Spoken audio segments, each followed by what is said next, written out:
بسم اللہ الرحمن الرحیم۔ حضرت مہدی علیہ رضوان کی شخصی پہچان کے حوالے سے تیسری علامت نبی پاک صلی اللہ علیہ وسلم نے جو بیان فرمائی وہ یہ ہے۔ سنن ابی داؤد جلد نمبر 2 اور صفحہ 231 میں روایت ہے، نبی پاک صلی اللہ علیہ وسلم نے اپنے نواسے حضرت حسن رضی اللہ تعالی عنہ کے متعلق ارشاد فرمایا کہ یہ میرا بیٹا ہے اور اس کی اولاد سے ایک شخصیت پیدا ہوگی۔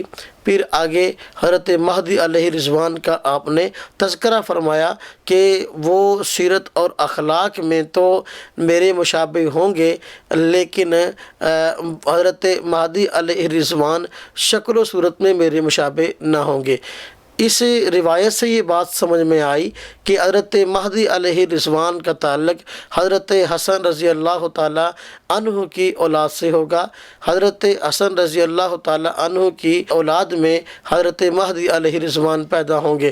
جو جھوٹے مدعیان نبوت پیدا ہوئے ہیں بہت سارے ان میں آج ہمارے زمانہ میں جو پائے جاتے ہیں ان کے ماننے والے، لیکن مقتدا ان کے حضرت حسن رضی اللہ تعالیٰ عنہ کی اولاد میں سے نہیں ہے۔ مرزا غلام احمد قادیانی کو دیکھو، وہ حضرت حسن کی اولاد میں سے نہیں۔ علی محمد الباب ایرانی کو دیکھو، حضرت حسن رضی اللہ تعالیٰ عنہ کی اولاد سے نہیں۔ اور ملا اٹکی کو دیکھو، وہ خود جو ہے اپنے لیے نسب کا قائل نہیں اور اس کے ماننے والے اس کے لیے نسب کے قائل نہیں۔ اور اس کے علاوہ ریاض احمد گور شاہی کو دیکھو، اس کا تعلق بھی حضرت فاطمہ رضی اللہ تعالیٰ عنہ کی اولاد سے نہیں اور حضرت حسن رضی اللہ تعالیٰ عنہ کی اولاد سے نہیں۔ تو اس روایت سے ہمیں حضرت مہدی علیہ رضوان کے حوالے سے جو شخصی علامت معلوم ہوئی وہ یہ کہ حضرت مہدی علیہ رضوان کا تعلق حضرت حسن رضی اللہ تعالیٰ عنہ کی اولاد سے ہوگا۔ تو اس حوالے سے تیسری علامت ہمیں معلوم ہو گئی۔ حضرت مہدی علیہ رضوان کے حوالے سے چوتھی علامت نبی پاک صلی اللہ علیہ وسلم نے یہ بیان فرمائی ہے۔ سنن ابی داؤد جلد نمبر 2 صفحہ 240 میں روایت ہے، نبی پاک صلی اللہ علیہ وسلم نے ارشاد فرمایا کہ مدینہ طیبہ کا حاکم انتقال کر جائے گا، اس کے بعد لوگوں میں جانشینی کے مسئلے پہ اختلاف ہوگا۔ حضرت مہدی علیہ رضوان اس خوف سے کہ لوگ مجھ کو مدینہ طیبہ کا حاکم نہ بنا دیں، مدینہ طیبہ کو چھوڑ کر مکہ مکرمہ کی طرف آ جائیں گے اور مکہ مکرمہ میں چھپ کر رہنے لگیں گے۔ اس روایت سے ہمیں یہ بات معلوم ہوئی حضرت مہدی علیہ رضوان کا تعلق مدینہ طیبہ سے ہوگا اور مدینہ طیبہ میں پیدائش ان کی ہوگی اور مدینہ طیبہ کے اندر پیدا ہوں گے۔ تو حضرت مہدی علیہ رضوان کے حوالے سے جو علامت ہمیں معلوم ہوئی ہے، اگر اس حوالے سے ہم دیکھیں جو جھوٹے مدعیان مہدویت پیدا ہوئے ہیں ان میں یہ علامت موجود نہیں۔ مرزا غلام احمد قادیانی نے دعویٰ مہدویت کیا لیکن وہ مدینہ طیبہ کے اندر پیدا نہ ہوا۔ ریاض احمد گور شاہی نے دعویٰ مہدویت کیا لیکن وہ مدینہ طیبہ میں پیدا نہ ہوا۔ علی محمد الباب نے دعویٰ مہدویت کیا لیکن وہ مدینہ طیبہ کا رہائشی نہ تھا۔ اور اس کے علاوہ ملا محمد اٹکی نے دعویٰ مہدویت کیا لیکن اس کا تعلق مدینہ طیبہ سے نہ تھا اور وہ وہاں کا رہائشی اور پیدائشی نہ تھا۔ تو یہ چوتھی علامت ہمیں جو حضرت نبی پاک صلی اللہ علیہ وسلم سے معلوم ہوئی کہ مدینہ طیبہ میں پیدا ہوں گے اور وہاں سے پھر مکہ مکرمہ میں چلے جائیں گے۔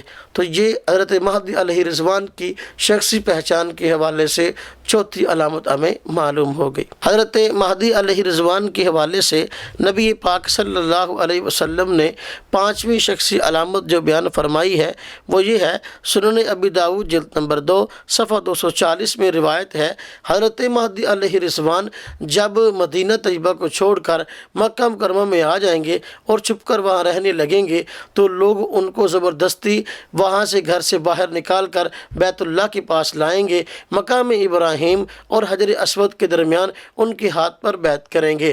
جبکہ حضرت مہدی علیہ رضوان کی بیعت جب ہو رہی ہوگی تو حضرت مہدی علیہ رضوان اس وقت مقام ابراہیم اور حجر اسود کے درمیان موجود ہوں گے اور ان کی بیعت اس جگہ پر ہوگی۔